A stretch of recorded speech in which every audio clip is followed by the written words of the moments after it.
wassalatu wassalamu ala nabiyyina Muhammadin wa ala alihi wa ashabihi wa man wala. Ya ayyuhalladzina amanu ittaqullaha haqqa tuqatih wa la tamutunna illa wa antum muslimun. Amma ba'd. Fa inna asdaqal hadiits kitabullah wa khairal huda huda nabiyyina Muhammadin sallallahu alaihi wasallam wa syarrul umuri muhdatsatuha fa inna kulla muhdatsatin bid'ah wa kulla bid'atin dhalalah wa kulla dhalalatin finnar. Ayyuhal ikhwah wal akhwat, kaum muslimin dan muslimat, jamaah majelis taklim yang insyaallah sama-sama dirahmati dan dimuliakan oleh Allah Subhanahu wa taala. Alhamdulillah, kita sangat bersyukur kepada Allah Subhanahu wa taala di mana pada sore hari ini kita kembali dikumpulkan oleh Allah Subhanahu wa taala dalam majelis yang semulia-mulia majelis, yakni majelis ilmu yang merupakan taman dari taman-taman surga. Ayyuhal ikhwah wal akhwat, kaum muslimin dan muslimat, jamaah majelis taklim yang semoga sama-sama dirahmati dan dimuliakan oleh Allah Subhanahu wa taala. Insyaallah taala pada kesempatan kali ini, pertemuan kita kali ini, kita akan membahas sedikit yaitu hak dan kewajiban suami istri. Sebelum kita memasuki pembahasan tersebut, perlu dipahami bahwasanya menikah ini adalah ibadah, merupakan sunnah yang sangat ditekankan oleh para nabi dan para Rasul Allah Subhanahu wa taala. Baik. Allah Subhanahu wa taala berfirman, "Wa laqad arsalna rusulan min qablik wa ja'alna lahum azwaja wa dzurriyyah." Sungguh kami telah mengutus banyak rasul sebelum engkau wahai Muhammad, dan kami menjadikan bagi mereka azwaja, itu istri-istri, wa dzurriyyah, dan keturunan, ya, dan keturunan.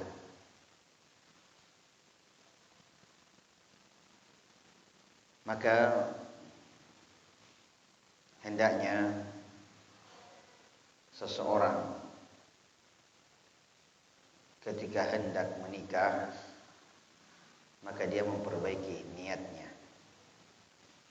Karena menikah adalah ibadah, ya. Maka hendaknya seseorang itu memperbaiki niatnya. Apa niatnya? Apa maksud dan tujuan dia menikah? Yang pertama, hendaknya dia niatkan sebagai bentuk pengamalan terhadap perintah Allah Subhanahu wa taala dan perintah Nabi sallallahu alaihi wasallam yang sangat banyak. Banyak ayat, banyak hadis yang memerintahkan untuk menikah. Jadi ketika seorang laki-laki atau perempuan menikah, maka hendaknya dia niatkan dalam rangka mengamalkan perintah Allah dan perintah Rasulnya. Ya, Allah Subhanahu wa taala berfirman, "Wa ankihul ayyama minkum." Nikahkanlah orang-orang yang tidak punya pasangan di antara kalian. Ya, fankihu ma taba lakum minan nisa. Kata Allah, nikahilah wanita-wanita yang kamu senangi. Ya. Dan juga Nabi SAW bersabda, ya ma'asyaral syabab, man istata'a minkumul ba'a falyatazawwaj. Wahai para pemuda, barang siapa di antara kalian yang sudah mampu melakukan al-ba'a. Al-ba'a ini mampu memberikan nafkah, bisa menafkahi ya, istrinya kalau sudah ada, ya, mampu memberikan nafkah secara lahir dan secara batin, ya, memenuhi kebutuhan lahiriahnya dan memenuhi kebutuhan batin istrinya. Falyatazawwaj, maka hendaknya kata Nabi dia segera menikah. Ini yang pertama. Jadi hendaknya ketika seseorang itu hendak menikah, maka dia niatkan sebagai wujud pengamalan terhadap perintah Allah dan perintah Rasulnya. Yang kedua, hendaknya dia niatkan sebagai wujud, sebagai bentuk meneladani Nabi Sallallahu Alaihi Wasallam. Ya, sebagaimana Nabi Sallallahu Alaihi Wasallam menikah, maka umatnya juga disyariatkan menikah. Maka ketika umatnya menikah, hendaknya dia niatkan dalam rangka mencontoh dan meneladani Nabi Sallallahu Alaihi Wasallam. Ya, sebagaimana dalam hadis, ya, ketika ada sekelompok orang yang datang kepada ya salah seorang istri Nabi Sallallahu Alaihi Wasallam, ya, bertanya, lalu mereka menanyakan ibadah Nabi Sallallahu Alaihi Wasallam. Setelah istri Nabi menceritakan bagaimana ibadahnya Nabi Sallallahu Alaihi Wasallam, maka ya di antara mereka ada yang mereka merasa rendah, merasa tidak punya apa-apa dibandingkan ibadahnya Nabi Sallallahu Alaihi Wasallam. Maka salah satu di antara mereka mengatakan, amma ana fa ana usalli lail abadan. Adapun saya, maka saya akan salat lail semalaman suntuk. Yang satunya lagi mengatakan, adapun saya, maka saya ya akan puasa terus dan tidak berbuka. Yang satunya lagi mengatakan, ana atazilun nisa fala atazawwaju abadan. Saya akan menjauhi wanita, saya enggak mau menikah. Jangan sampai ibadah saya terganggu kalau saya punya istri. Ya, saya harus cari nafkah. Nanti kalau sakit-sakit saya harus urus, harus rawat. Kalau punya anak begini-begini bisa mengganggu ibadah saya dan seterusnya. Saya enggak mau menikah. Ya, maka Nabi Shallallahu Alaihi Wasallam setelah mendapatkan berita ini, Nabi Shallallahu Alaihi Wasallam mendatangi mereka. Lalu Nabi mengatakan, ama wallah, inni la akhsyakum lillah wa atqakum lah. Ya, ketahuilah demi Allah, saya lebih takut kepada Allah dibandingkan kalian. Saya lebih bertakwa kepada Allah dibandingkan kalian. Walakinni asumu uftir, tapi saya itu ya puasa, tapi enggak terus-terus puasa. Kadang puasa, kadang tidak. Wa usolli wa arqud, saya juga sholat lail, sholat juga di malam hari, tapi saya juga ada waktu tidurku di malam hari. Wa atazawwajun nisa, dan saya juga tetap menikah. Ya, bahkan Nabi banyak istrinya 9. Faman raghiba an sunnati falaysa minni, maka barang siapa yang membenci sunnahku, ya, sunnah menikah ini, maka dia bukan dari golonganku, yakni dia tidak berada di atas jalanku, tidak berada di atas sunnahku. Ya, maka menikah itu sunnahnya Nabi Shallallahu Alaihi Wasallam, yang dicontohkan oleh Nabi. Maka orang yang menikah, laki-laki atau perempuan, hendaknya dia niatkan dalam rangka mencontoh, meneladani Nabi Shallallahu Alaihi Wasallam. Ya, meneladani ya Nabi Shallallahu Alaihi Wasallam. Tayyib, itu yang kedua.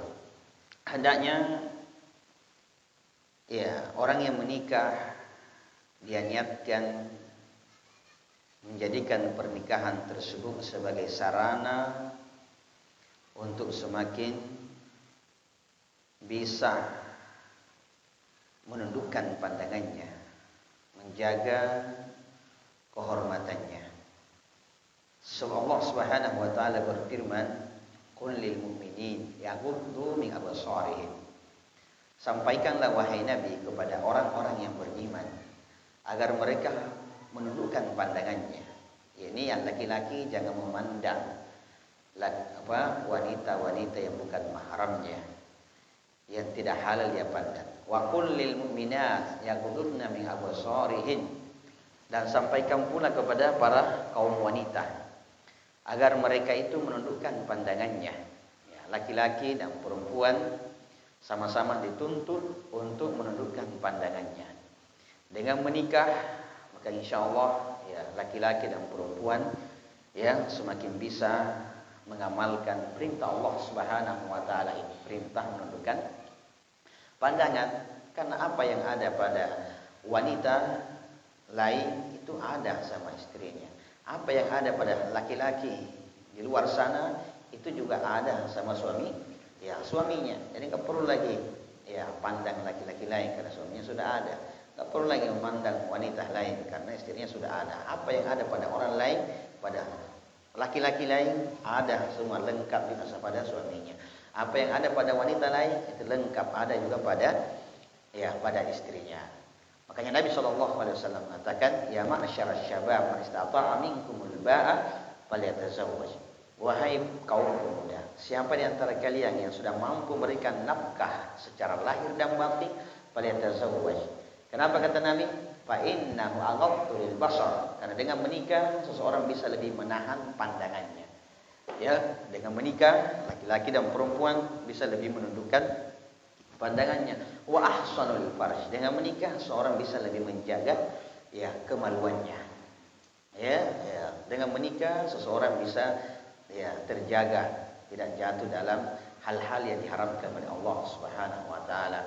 Ya, tidak jatuh pada zina, ya, tidak jatuh kepada homoseksual, ya, tidak jatuh dalam hal-hal yang onani dan hal-hal yang dilarang. Karena dia sudah bisa menyalurkan syahwatnya secara halal. Ya, jadi orang yang menikah hendaknya dia niatkan bahwa dengan menikah ini insyaallah saya lebih bisa ya menjaga harga diri, menjaga kehormatan, lebih bisa menjalankan perintah Allah Subhanahu wa taala berupa ya menundukkan pandangan. Ya. Ya, wa man lam yastati' fa 'alaihi bis-shaum fa inna lahu wija. Dan kata Nabi, barang siapa yang tidak mampu, yang belum mampu menikah, yang belum dikaruniai oleh Allah Subhanahu wa taala kemampuan ya menikah, ya, belum ada dana untuk menikah, maka kata Nabi sallallahu alaihi wasallam hendaknya banyak-banyak berpuasa. Fa inna lahu wija, karena dengan puasa itu ada penawarnya. Ya, ada penawarnya. Baik. Itu yang ketiga.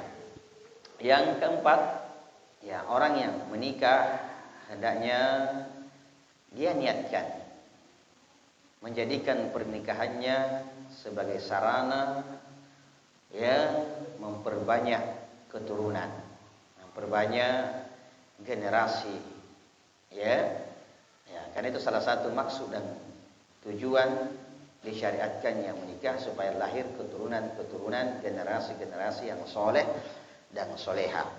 Makanya Nabi SAW bersabda, ya tazawwaju al-waduda wal-walud. Nikahilah wanita-wanita penyayang, al-walud, dan wanita-wanita yang bisa melahirkan banyak anak. Ya. Fa inni mukatsirun bikumul umam. Karena saya kata Nabi itu bangga. Ya, saya itu bangga dengan banyaknya umatku nanti pada hari kiamat. Maka di antara maksud dan tujuan utama pernikahan supaya lahir ya hamba-hamba Allah Subhanahu wa taala yang bertauhid. Lahir generasi muslim dan muslimah yang menjadikan yang bisa mewujudkan kebanggaan Nabi sallallahu alaihi wasallam pada hari kiamat di hadapan para di hadapan umat-umat yang umat-umat yang lainnya. Ya, jadi dia niatkan ketika hendak menikah dalam rangka apa tadi? Memperbanyak keturunan generasi muslim dan muslimah supaya bisa terwujud harapan Nabi SAW itu berbangga di hadapan umat-umat yang lain pada hari kiamat karena banyaknya umatnya, makanya Nabi mengatakan nikahilah wanita-wanita yang bisa melahirkan banyak. Nah, ini bisa dilihat dari keturunannya, ada ikhwat cari akhwat, berapa bersaudara? 12. Wah, ini bagus ini. Ibunya 12 juga bersaudara. Tante-tantenya pokoknya keluarga besar, bibit unggul. Itu yang begitu yang dianjurkan oleh Nabi SAW. Jangan cari berapa bersaudara, 5, terlalu banyak itu. Cari yang 2 saja, atau putri tunggal. Kan kalau orang-orang awam begitu kalau banyak bersaudara nggak mau. Kenapa? Terlalu banyak yang bagi hartanya. Padahal kalau dalam syariat memang dianjurkan mencari wanita-wanita yang banyak bersaudara. Karena kalau dia banyak bersaudara itu kan dari tanda-tanda bahwasanya dia ini wanita subur yang bisa melahirkan banyak anak. Maka program KB 2 anak cukup itu bertentangan dengan prinsip syariat dan tujuan dari pernikahan KB supaya tidak melahirkan lagi. Itu enggak boleh. KB dalam syariat kalau hanya sebatas untuk mengatur jarak supaya tidak tiap tahun melahirkan misalkan, itu enggak ada masalah. Atur jaraknya 2 tahun, 3 tahun melahirkan lagi, itu enggak ada masalah kalau memang tidak ada efek sampingnya. Tapi kalau dia mengonsumsi obat-obat ini dan itu supaya dia tidak bisa lagi melahirkan selama-lamanya, maka itu enggak boleh. Itu tidak boleh karena itu bertentangan maksud dan tujuan dari pernikahan. Kemudian hikmah yang lain atau orang yang hendak menikah, hendaknya dia niatkan dibalik dari pernikahan tersebut untuk al-islah, untuk melakukan perbaikan dan meminimalisir kerusakan. Dengan menikah maka itu dapat mengurangi kerusakan. Nabi SAW bersabda, "Inna ja'akum man tardawna dinahu wa khuluquh fa'ankihu." Jika datang melamar, jika ada yang datang melamar anak-anak gadismu, yang datang itu adalah orang-orang yang kamu senangi agamanya, bagus agamanya, penuntut ilmu, penghafal Al-Quran, bagus tauhidnya, bagus manhajnya, bagus akhlaknya. Fa'ankihu, maka kata Nabi, nikahkan dia. Nikahkan dia dengan anak gadismu. Illa taf'alu, jika kalian tidak melakukannya, tidak menikahkannya, maka tunggu. Takum fitnah. Akan terjadi yang namanya fitnah. Akan terjadi yang namanya fitnah fil ardi, muka bumi. Wa fasadun kabir, dan kerusakan yang banyak. Dan ini fakta. Sebagian orang-orang awam ketika dilamar anak perempuannya yang datang, orang yang bagus, baik agamanya, bagus akhlaknya, tapi ditolak. Kenapa? Macam-macam, nggak ada pekerjaan tetapnya. Ada ditolak karena uang naiknya banyak, sedikit, misalnya hanya berapa, tidak banyak. Macam-macam alasannya. Kata Nabi SAW, jika yang datang melamar adalah laki-laki yang sudah kamu senangi akhlaknya, bagus agamanya, bertauhid, jaga sholat 5 waktunya, dia pakaiannya, penampilannya berpenampilan sunnah sudah. Kata Nabi, nikahkan. Jika kamu tidak menikahkannya, maka tunggu, akan terjadi fitnah. Akan terjadi fitnah. dan itu fakta, ya, menolak lamaran. Akhirnya anaknya hamil di luar nikah. Karena sudah hamil, ya sudah, ya, biar berapa uang panennya diterima juga, ya. Nah, ketika anak perempuannya dilamar dengan baik-baik, wah, pasang tarif mahal. Ketika sudah hamil, sudah kecelakaan, wah, berapa, ya.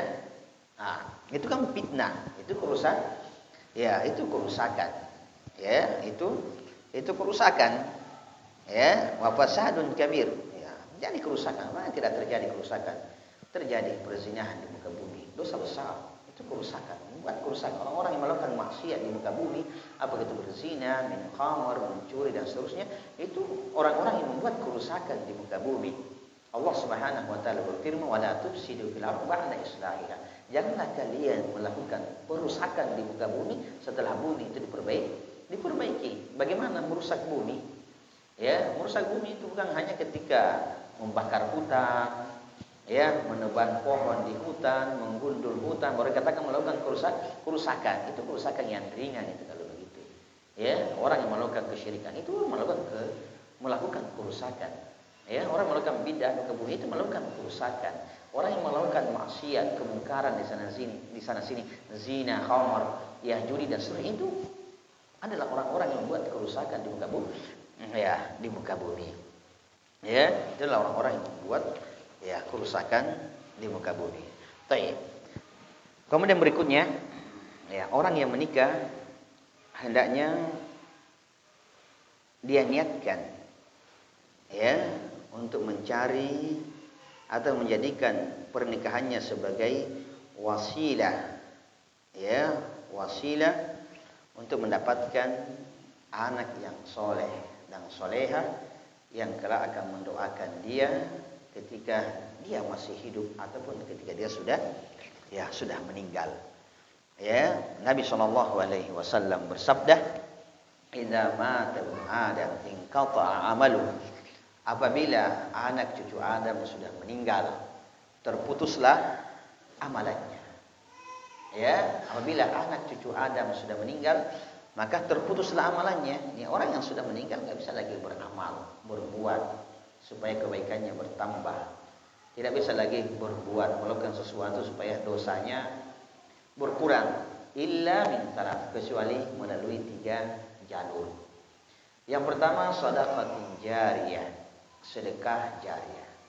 Sesuatu yang kita infakkan dari harta kita, dari tenaga kita, dari pikiran kita, ide-ide kita, sepanjang itu masih bermanfaat, masih digunakan oleh kaum muslimin, maka sepanjang itu pula pahalanya tetap mengalir. Ya, harta yang kita keluarkan untuk pembangunan masjid, pembangunan pondok pesantren, maka sepanjang masjid tersebut, pondok pesantren tersebut masih dimanfaatkan oleh kaum muslimin, maka sepanjang itu pula pahalanya mengalir walaupun orangnya sudah ribuan tahun meninggalnya.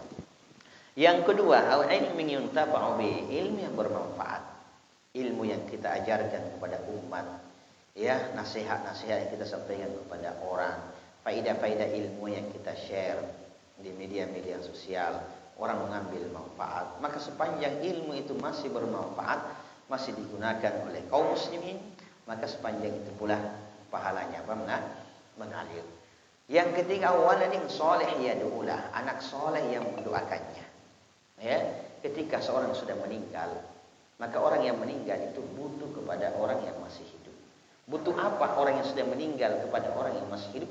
Butuh kiriman pahala melalui cara-cara yang dibolehkan dalam syariat. Butuh doa, ya, butuh doa, butuh sedekah dari orang yang masih hidup, ya, butuh, ya, apa,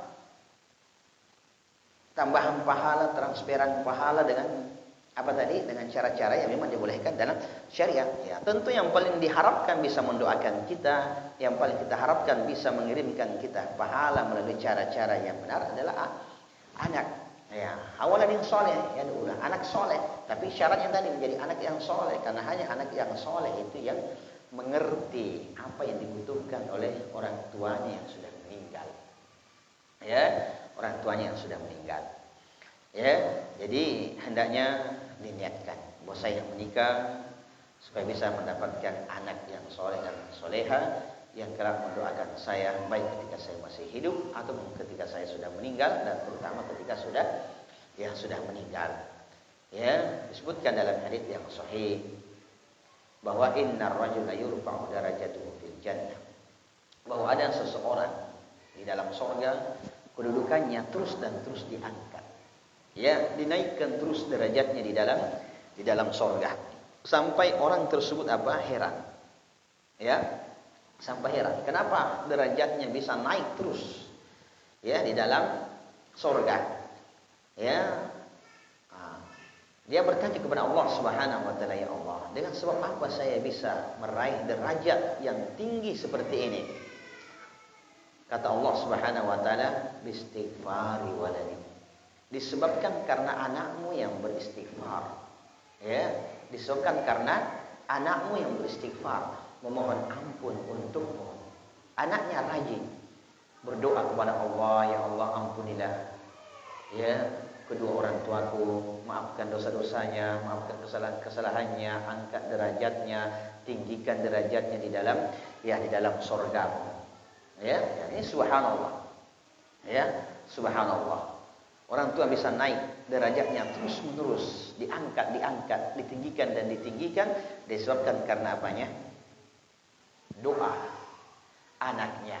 Ya, doa anaknya. Maka hendaknya diniatkan ya menikah itu supaya bisa mendapatkan anak yang soleh dan soleha yang bisa mendoakannya. Ya. Dalam Al-Qur'anul Karim Allah Subhanahu wa taala berfirman, "Wa allaisa lil insani illa ma sa'a." Ketika seseorang itu sudah meninggal, maka tidak ada lagi, terputus sudah segalanya. Illa ma sa'a, kecuali apa yang dia telah usahakan. Kecuali apa yang dia telah usahakan. Anak itu adalah bagian dari usaha orang tua. Karena anak itu lahir di dunia melalui perantara siapa? Melalui perantara kedua orang tuanya. Gak mungkin lahir kalau tidak ada bapaknya. Gak mungkin lahir kalau tidak ada apanya ibunya. Ibunya lah yang telah melahirkannya, yang telah mengandungnya kurang lebih 9 bulan baru lahir di dunia. Maka anak adalah usaha besar kedua orang tuanya, terutama ibunya. Maka seluruh kebaikan yang dilakukan oleh anak itu secara otomatis pahalanya juga untuk kedua orang tuanya. Ya. Anak sholat, orang tua dapat pahala. Anak sholat, orang tua dapat pahala. Anak puasa, orang tua dapat pahala. Anak membaca Al-Quran, orang tua dapat pahala. Anak bersedekah, orang tua dapat pahala. Anak haji, umrah, orang tua dapat pahala. Anak mengajar, orang tua dapat pahala. Ya, pahalanya ya tak transfer secara otomatis. Jadi kalau punya anak 10, semuanya puasa, Masya Allah, 10 yang transfer pahala kepada kedua orang tuanya. Punya anak 10, semuanya rajin sholat sunnah. Ya, 10 yang mentransfer pahala kepada kedua orang tuanya. Ya, 10 yang mentransfer pahala kepada kedua orang tuanya. Anaknya berkurban, anaknya bersedekah, anaknya qiyamul lail, anaknya ini, dan intinya seluruh kebaikan yang dilakukan oleh anak dia niatkan untuk kedua orang tuanya atau dia tidak niatkan, itu secara otomatis orang tua dapat jatah. Karena sekali lagi anak itu lahir melalui usaha kedua orang tuanya. Wa allaisa lil insani illa ma sa'a. Tidak ada lagi ketika seorang itu sudah meninggal kecuali apa yang dia telah usahakan, dan anak adalah bagian dari usaha kedua orang tuanya. Maka seluruh kebaikan yang dilakukan oleh anak, orang tua dapat bagian. Maka anak itu adalah investasi akhirat yang sangat luar biasa. Di samping anak bisa membantu kedua orang tuanya di dunia, menanggung nafkah dan seterusnya ketika orang tua sudah tua, pahalanya juga akan terus mengalir kepada orang tuanya ketika orang tua sudah meninggal. Doa-doanya, sedekahnya, kurbannya dan seterusnya, yang semuanya sampai kepada kedua orang tuanya. Luar biasa. Tapi Ayyuhal ikhwah wal akhwat rahimani wa rahimakumullah. Jadi menikah itu adalah ibadah. Semakin banyak ya niat-niat yang baik di balik pernikahan tersebut, maka ya semakin banyak pula pahala. Ya innamal a'malu binniyat wa innamal likulli imri'in ma nawa. Setiap orang akan mendapatkan sesuai apa yang dia niatkan. Jadi jangan diniatkan dan bermaksud hanya sekedar melampiaskan hawa nafsu, ya sekedar ingin menyalurkan ya syahwatnya. Tapi hendaknya ketika seorang ya muslim dan muslimah itu menikah, dia perbaiki niatnya. Ya, dia niatkan yang baik-baik. Semakin banyak niat yang baik, maka semakin banyak pula pahala yang dia dapatkan. Menikah sekali lagi ini adalah ibadah yang agung, disunnahkan, dicontohkan oleh para nabi dan para rasul. Allah Subhanahu wa taala dimotivasi oleh Allah, dimotivasi oleh Rasulullah sallallahu alaihi wasallam agar ya segera menikah. Tapi wal ikhwah wal akhwat rahimani wa rahimakumullah.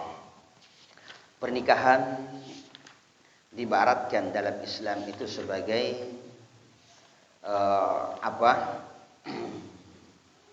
sebagai pondasi awal ya pernikahan atau rumah tangga. Diibaratkan dalam syariat Islam sebagai pondasi awal membangun masyarakat, membangun generasi yang baik. Jika ya rumah tangga itu bagus, maka baguslah masyarakat seluruhnya. Namun jika rumah tangga itu rusak, ya berantakan, maka masyarakat pun akan berantakan. Ya, lahirnya masyarakat yang bertauhid, yang bermanhaj, yang berakidah yang baik itu kan lahir dari mana? Lahir dari rumah tangga yang bagus. Lahir dari rumah tangga yang bagus. Oleh karena itu, ya Islam memberikan perhatian yang sangat serius, memberikan perhatian yang sangat tinggi bagaimana ya membangun rumah tangga yang bagus. Sekali lagi, ya rumah tangga ibaratnya itu adalah pondasi awal membangun masyarakat yang bagus. Ya, kalau rumah tangga ini bagus, maka akan lahir dari situ apa? Generasi-generasi yang baik. Akan lahir masyarakat yang baik. Tapi kalau rumah tangga ini yang berantakan, ya tidak karu-karuan, maka yang lahir dari rumah tangga tersebut adalah generasi yang rusak.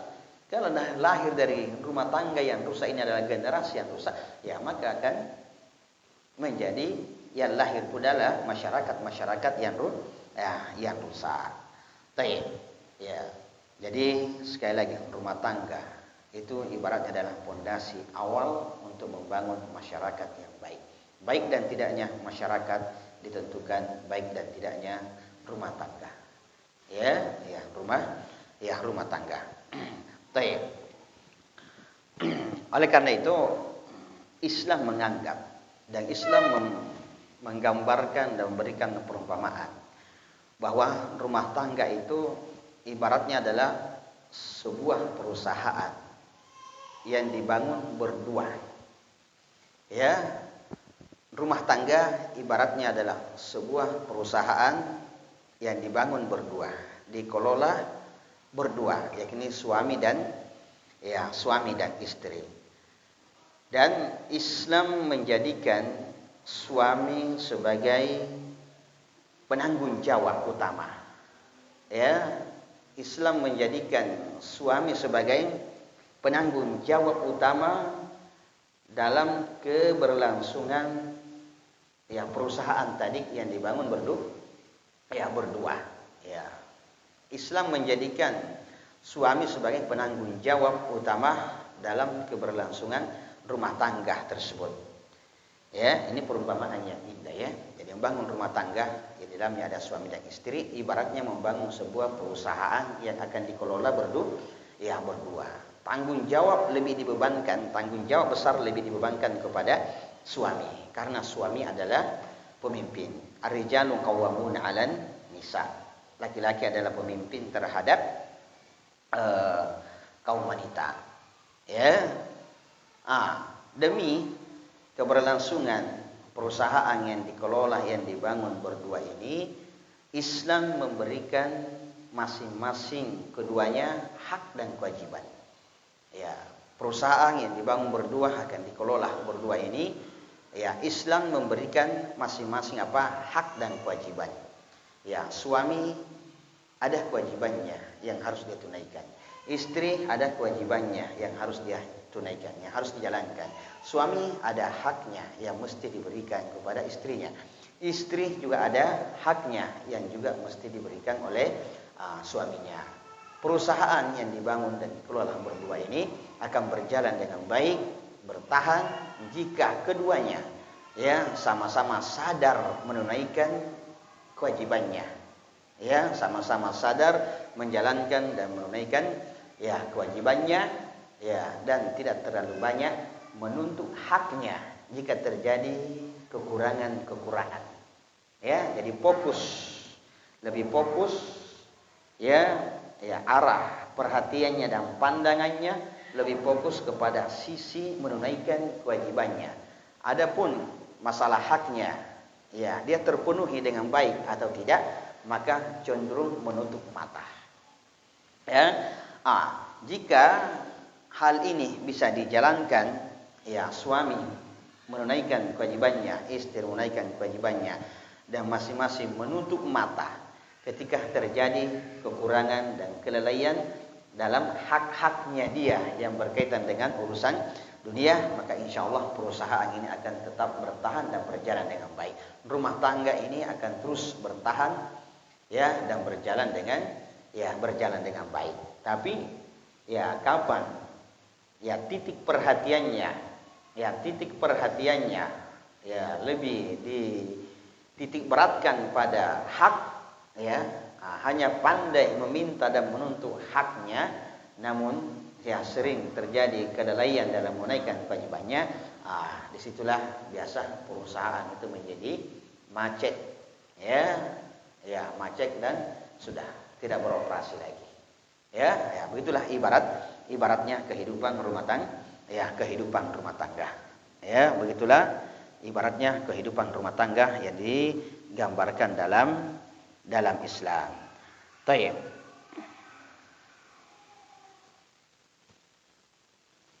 Kemudian di sini kita akan menyebutkan sedikit karena waktu sudah ini. Di antara kita di sini akan menyebutkan hak-hak istri yang harus dipenuhi oleh suami atau kewajiban suami terhadap istrinya. Kewajiban suami terhadap istrinya. Yang pertama, Nabi SAW bersabda, "Ala inna lakum ala nisaikum haqqa wa li nisaikum alaikum haqqa." Ketahuilah wahai para suami, sesungguhnya kalian punya hak atas istri-istri kalian, dan istri-istri kalian punya hak, dan istri-istri kalian juga itu punya hak atas kalian. Jadi sama-sama punya hak. Suami ada haknya atas istrinya, dan istri juga ada haknya atas suaminya. Yang pertama, hak istri terhadap suaminya adalah wa'ashiruhunna bil ma'ruf. Pergaulilah mereka, perlakukanlah mereka dengan cara yang baik. Suami harus memperlakukan istrinya dengan cara yang baik. Di antara bentuk memperlakukan istri dengan cara yang baik yaitu menafkahinya. Menafkahi. Ini kewajiban suami yang pertama, atau hak istri yang pertama pada suaminya. Si suami memberikan nafkah. Ya, berikan nafkah. Nafkah yang wajib dipenuhi oleh suami itu meliputi 3 hal. Ya, atau nafkah secara umum ada 2. Ada nafkah lahiriah dan ada nafkah secara batin. Seperti disebutkan oleh Nabi tadi ya.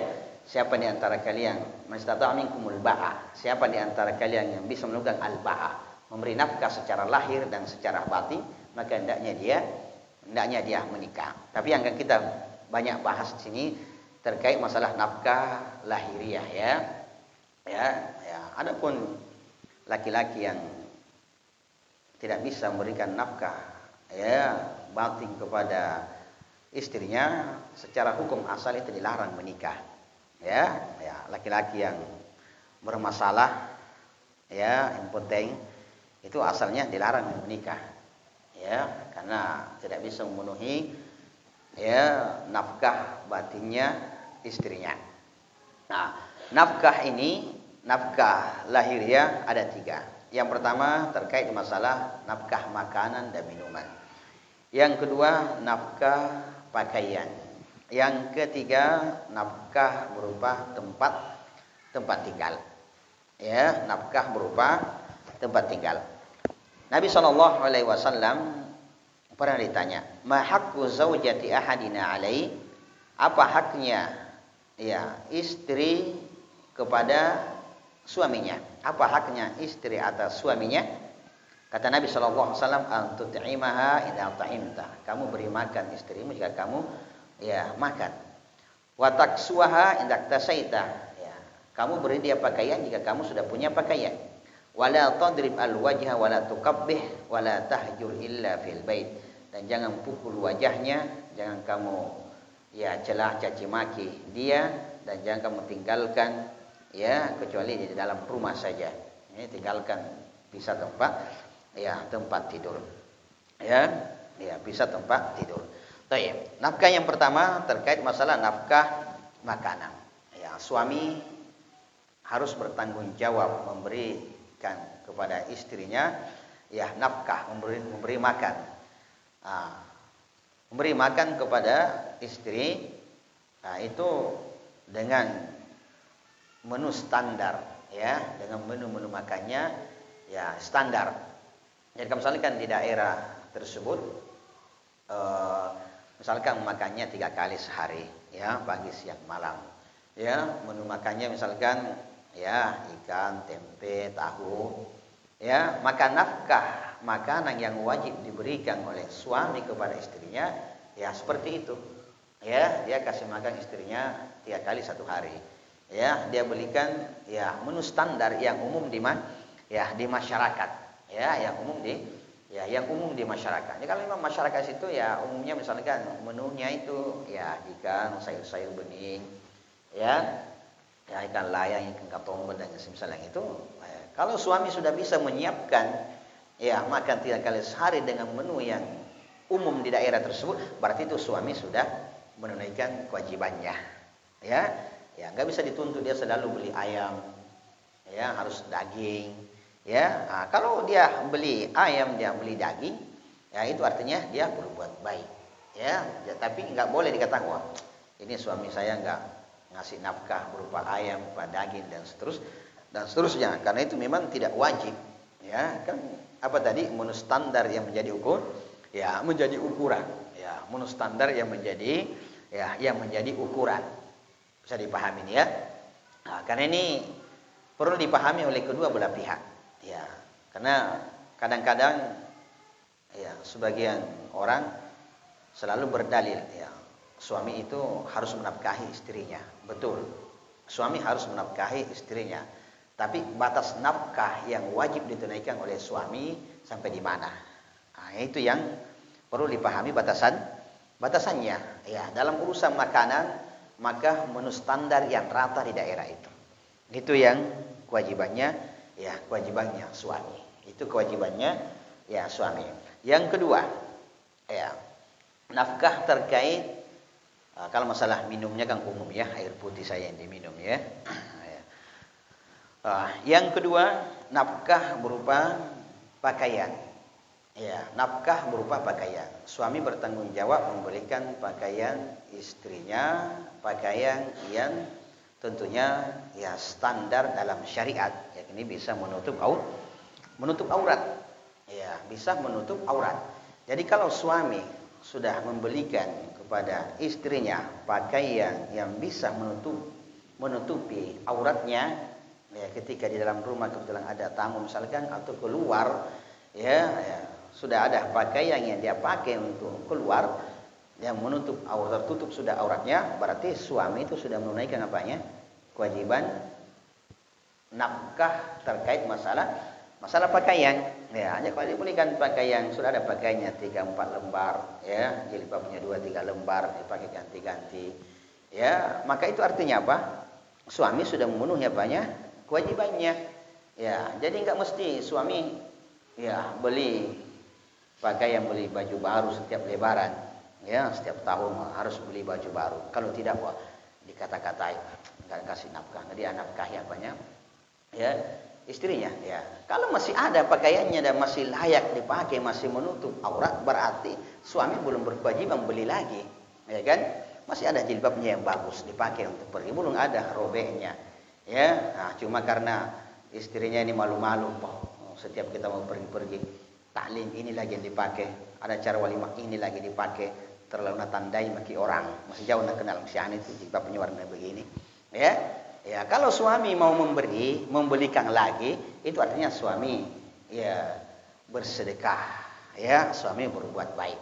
Tapi nggak bisa dikatakan suami nggak memberi nafkah, ya, dengan alasan tadi jilbabnya itu terus, ya, jubahnya itu terus karena masih layak pakai, masih menutup aurat. Ya, kalau masih menutup aurat, masih layak pakai, ya, dan suami belum membelikan lagi.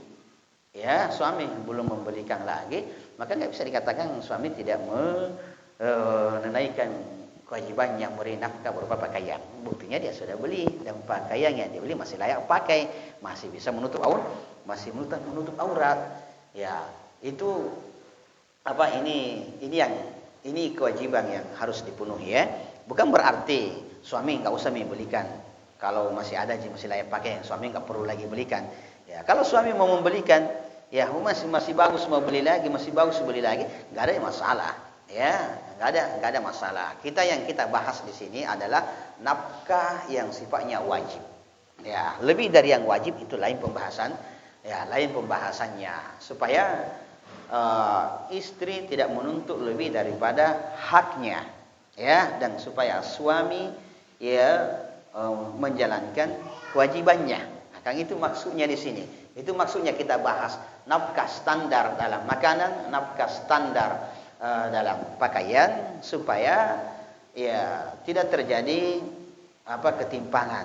Ya, pihak perempuan yang menuntut lebih daripada haknya, dan supaya suami ya tidak lalai dalam menunaikan kewajibannya, supaya tidak lalai dalam memberikan kewajibannya. Baik. Kemudian yang ketiga, nafkah yang terkait masalah tempat tinggal. Ya, nafkah terkait masalah tempat tinggal. Ya, suami harus menyiapkan rumah, ya, tempat tinggal yang layak. Ya, sudah ada atapnya yang bisa melindungi dari terik matahari, yang bisa melindungi dari hujan. Ya, ada dindingnya. Ya, ada dindingnya. Ya, yang bisa menghalangi pandangan orang sehingga aurat tidak terlihat. Itu rumah ya yang standar. Ya. Jadi ulama juga menjelaskan bahwasanya rumah yang disiapkan oleh suami itu ya rumah-rumah yang standar, yang layak pakai, ya, standar di daerah itu. Jadi kan sudah ada rumahnya walaupun itu kecil, ya, sederhana, tapi kan sudah ada dindingnya, ada temboknya, sudah ada atapnya, sudah bisa. Ya sudah layak pakai, berarti itu suami sudah menunaikan apanya? Kewajibannya. Ya, berarti itu suami sudah menunaikan kewajibannya. Ya, berupa memenuhi kebutuhan nafkah berupa tempat tinggal. Ya, sudah ada rumahnya, sudah ada atapnya, sudah ada dindingnya, walaupun mungkin di dalamnya belum cantik, dan seterusnya. Jadi walaupun rumahnya agak kecil, ya berarti kan sudah layak pakai, ya sudah standar, ya sudah standar rumah-rumah yang ada di sekitar itu yang rumah-rumah ya begitu bentuknya. Nah, maka itu sudah dianggap sudah memenuhi apanya? Ya, kewajibannya. Ya, itu sudah dianggap memenuhi apanya? Ya, kewajibannya. Baik, saya kira jelasin ya. Ya, jadi enggak mesti mewah ya rumahnya. Ya, tapi bukan berarti ya dilarang membangun rumah yang besar yang lebih daripada standar. Ya, bukan berarti dilarang membangun rumah yang besar ya. Kalau ada uangnya enggak apa-apa bangun rumah yang besar. Karena ya suami sendiri kalian sendiri yang mau menikmatinya ya kan ya, tapi artinya jika suami mampunya itu hanya menyiapkan rumah yang sederhana tapi sudah standar ya, memang rumah-rumah di sekitar itu memang sudah seperti itu saja ya, maka suami nggak boleh lagi terlalu dibebani ya dibebani dituntun harus bikin yang begini harus bikin yang begini, karena apa yang sudah disiapkan sebenarnya sudah memenuhi kriteria ya, sudah ya memenuhi syarat, sudah dianggap menunaikan nafkah ya, sudah dianggap memenuhi nafkah dan kebutuhan. Tapi wal ikhwah wal akhwat rahimani wa rahimakumullah. Ini penjelasan sedikit yang terkait masalah nafkah. Sekali lagi ini perlu kita pahami ya, suami dan istri perlu pahami standar nafkah dalam makanan, pakaian dan tempat tinggal supaya perempuannya tidak menuntut lebih daripada haknya dan supaya suami tidak lalai dari tanggung jawabnya. Jangan sampai memang belum memenuhi belum memenuhi. Taib ayyuhal ikhwah wal akhwat rahimani wa rahimakumullah. Kita cukupkan kajian kita di sore hari ini. Mudah-mudahan ada manfaatnya bagi kita semuanya. Ya.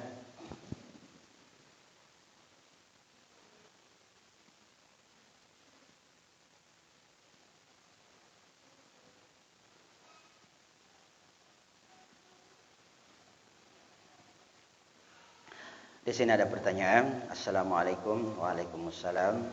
Kalau anak yang dulu meninggal dari orang tua, apakah juga bisa derajatnya dinaikkan dan dapat pahala kalau orang tuanya sering mendoakan dan beramal baik atas nama anaknya yang sudah meninggal? Iya. Ya. Jadi orang yang sudah meninggal, itu kan butuh doa dari orang yang masih hidup.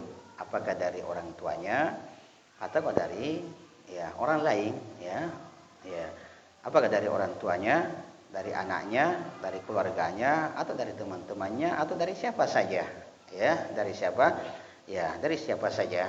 Makanya ketika Nabi SAW selesai menguburkan jenazah, maka Nabi SAW berwasiat kepada seluruh sahabat yang mengantar jenazah, istaghfiru li akhikum ya, doakanlah ya, mohonkanlah ampunan saudaramu ini yang baru saja dikubur. Was'alulahu tsabat, mintakan kepada Allah agar dia diberikan kekokohan ketika ditanya oleh malaikat Munkar dan Nakir, siapa Rabbmu, siapa nabimu, dan apa agamamu ya. Mendoakan orang yang sudah meninggal ya, pahalanya sampai dan doa tersebut bermanfaat ya. Bersedekah untuk orang yang sudah meninggal ya, apakah anak terhadap orang tuanya, orang tua terhadap anaknya ya, atau kepada sahabatnya, temannya, kepada siapa saja ya, maka pahalanya ya sampai Allahu a'lam bissawab.